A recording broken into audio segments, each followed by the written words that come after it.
Hey, what's up guys, aarava here, and welcome back to a brand new video here today, and welcome back to another F1 2019 game experiment video here today with a maxed out career mode car. Specifically today, we're back with the Racing Point maxed out car that we did a few days ago in a video where we took 1 million R&D points and maxed out the Racing Point car. And we found out in that video, if you didn't see it by the way, be sure to go check it out, annotation in the top right.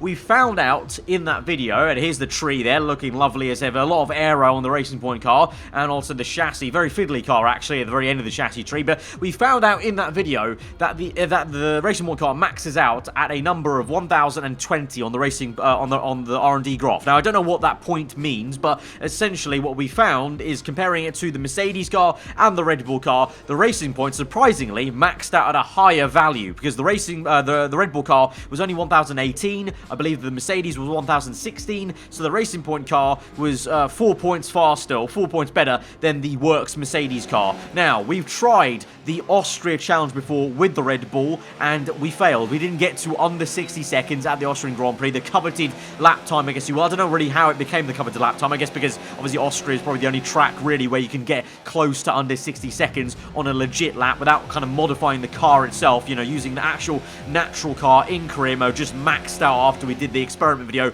with 1 million R&D points. And we thought the Red Bull was going to be the highest max car and the best shot at that. We got very close, well, very close in, I guess, the challenge terms, 6/10 off for the 60-second time, which is quite an age actually in Formula 1, but we got as close as we've ever got with the Red Bull car. But now, because we know the Racing Point car is better than the Red Bull, at least on paper, we know it's better than the Red Bull, you guys really wanted me to try this challenge again at the Austrian Grand Prix with the maxed out Racing Point car. And the big difference here as well is if you saw that video where we maxed out the Racing Point car, you would have seen in that career mode save, essentially, Lewis Hamilton's AI, Lewis Hamilton driver transferred over to Racing Point and replaced Sergio Perez as my teammate. Now, I have a theory that Hamilton is the best AI in the game versus Verstappen, and obviously Verstappen was my teammate in the Red Bull video we did. So I think with the combination of the Racing Point being better on paper than the Red Bull, and Hamilton being in this Racing Point car now and being the better AI driver, a little bit faster on his stats potentially than Verstappen in the game, I think this could be a recipe to try and finally get naturally very close to 60 seconds at the Austrian Grand Prix with at least my AI teammate. I don't think I'll ever get to that as a player because I'm fully just not fast enough to drive the car. Potentially if I could get an esports driver in here, potentially they could do it, but I don't think there's any kind of good way to do that unless I try and modify one of their game files or whatnot. But I don't think I'll be able to potentially get it, but we'll try our best to get it through and see how good we can do. But I think the AI driver is going to have a very good shot. Hamilton's AI in this Racing Point car is going to have a very good shot. So we're going to see how we do in this video. At the moment, as we've been talking about that, we've already started the kind of practice, I guess you will, of my runs essentially, because obviously if you've not driven a maxed out car before in career mode, it's very different. You know, you need to kind of adjust where you brake, where you turn in, you know, how late you can brake, how early or later you want to turn into corners, and how early you can get on the throttle as well on the exit. And it's a very different driving experience to anything really you have in normal career mode, basically, because it's obviously a maxed out car. You only really get that if you stick with a team for about 3 seasons, something like that, or if you're in my position with the Toro Rosso in season 3 of my vanilla career mode, obviously you kind of luck into the fact that the team's already upgraded quite a fair bit when you join the team. So it's not a really normal thing to drive, and kind of compared to the Toro Rosso I was driving in vanilla career mode, this was a very different feeling car as well. So having to get used to the way the Racing Point was, it was very stiff, I must say, on the force feedback. I was turning in and the car just felt very unwilling to turn, if that's kind of, it makes any kind of sense. So it kind of got you taking used to. And I also was trying different setups here. So at the moment, this is just my second flying lap in that first session I ever did with this car in the qualifying of Austria. We've got a short qualifying, of course, if you didn't notice already. So there we got to 1022 there. So still some time to find to even get to my max that I did at the Red Bull, which I think it was just under 102. I think it was a 1019. I was very much, I'm losing so much time in Sector 2. The AI are just so quick at getting off the mark on the acceleration here, especially in this corner. You remember, if you watched the Red Bull video, Verstappen's ghost car, the one shot, was just, you know, flying off basically. But in this now run, this third run of the entire video, I believe I changed the downforce levels a little bit to a bit higher actually. So I ran higher wings to try and get a bit more grip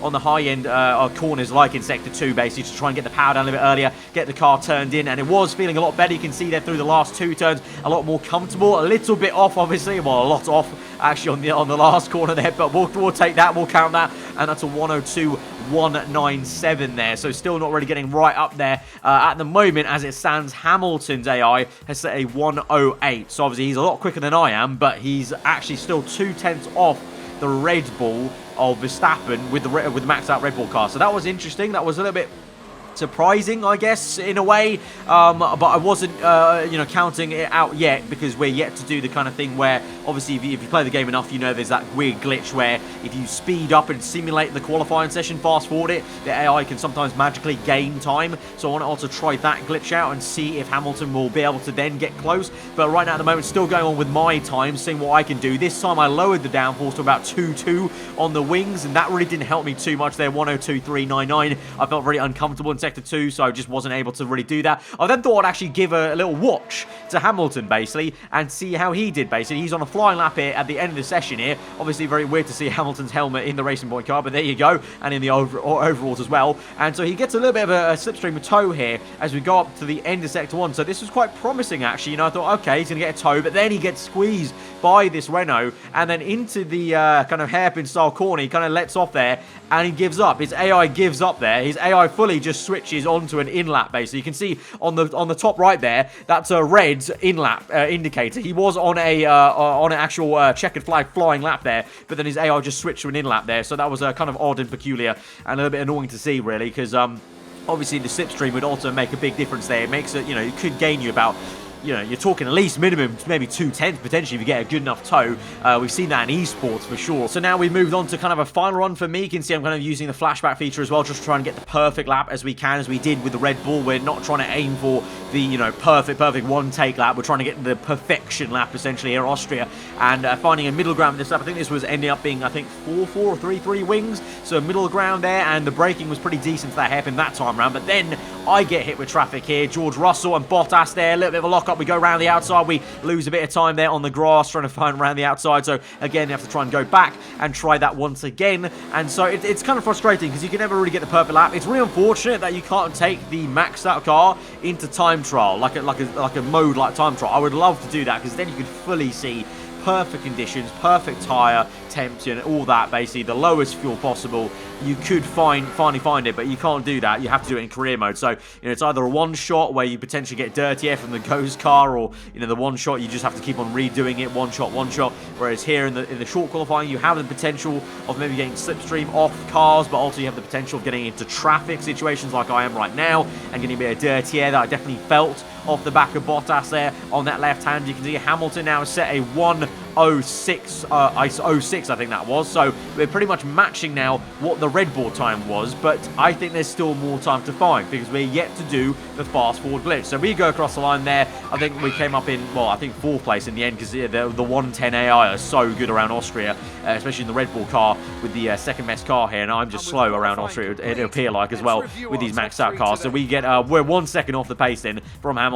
And like I said, he had set a 1:06. I wanted to now try the fast forward glitch. So what I'm doing here, if you don't know, is I'm just fast forwarding right to the end, hoping that the fast forward and the fade to black and the opening to the race result will speed him up a little bit and improve his time. But alas, to my surprise, it just kept popping up with 1:06. Like, that was the best time he could do, really. So I tried one final thing here, was I'm going to try and give Hamilton slipstream. So you can see here at the end of the session, you can see Hamilton's dots coming round, just ended Sector 1, going through Sector 2 now. So now I'm going to go drive out. Part firme regulation says that I'm going to be, well, the game says I'm going to be too late to set a flying lap. That's fine. I don't need to set a flying lap. I'm going to drive out right now, manually out the pit lane, and I'm going to try and give Hamilton a tow after turn 1 and see if that's going to make a difference. Now, I don't know if that's the best place to give him a tow. I thought it might be with the timing of where we are. Potentially, maybe the back straight could have been better, but I've decided to give him a tow after turn 1, basically. Here, I got a little bit wrong. I was a little bit too early on the acceleration there, so I didn't really give him too much of a tow. He did kind of gain on us there. You can see he did gain some time and close up to us, but I wasn't too sure, so I tried to get a little bit closer to him to maybe give him a little bit of slipstream on the exit here. Again, kind of slowing down on purpose. Then there he goes. Now he's right up my gearbox there, gets some slipstream there. He's a full acceleration, full pelt hopefully, and now we're going to let off there, let him through on the inside there. And so I don't know if that was any improvement for him. We'll see. He's Hamilton going to get a tow off the Williams car of, I think that was Norris or Russell, whatever there. But then the session ends, so I can't actually see what it does. I end up in P20, obviously. Hamilton then gets held up ahead of us in the Williams car. So very frustrating kind of end to the experiment, really. And in the end, it's another 106. And I honestly then tried this off camera maybe 3-4 times, giving him some tow, giving him also in terms of just trying to speed it up and see what the fade to black would be. And it just wouldn't budge. It was 106. So I don't know. I think some of you guys have said below in the comments below previous videos when we've done this with the Red Bull car that you have seen them go lower than that. But I just can't get it. Literally, it seems like the wall, the kind of wall I've hit